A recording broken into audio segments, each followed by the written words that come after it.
Sekolah Menengah Kebangsaan Paya Besar merupakan sebuah institusi pendidikan menengah yang terletak di kilometer 7 Jalan Gambang, Kuantan, Pahang. Nama sekolah ini diambil sempena kawasan Paya Besar yang menjadi lokasi penubuhannya.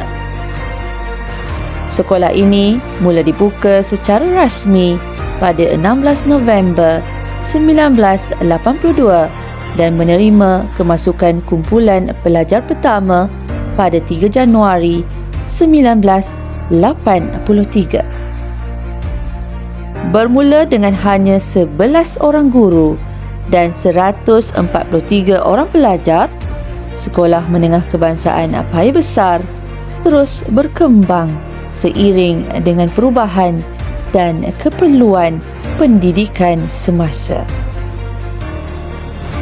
Sepanjang lebih 4 dekad penubuhannya, sekolah ini telah melahirkan ramai individu yang berjaya dalam pelbagai bidang serta menyumbang kepada pembangunan masyarakat dan negara.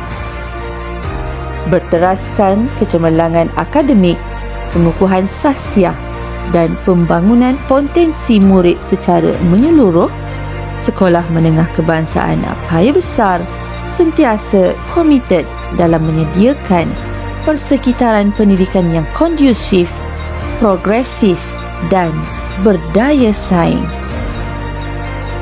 Berbekalkan semangat kebersamaan warga sekolah, sokongan ibu bapa serta kerjasama komuniti setempat, Sekolah Menengah Kebangsaan Paya Besar terus melakar kejayaan demi kejayaan dalam bidang akademik, kurikulum dan pembentukan kepimpinan murid.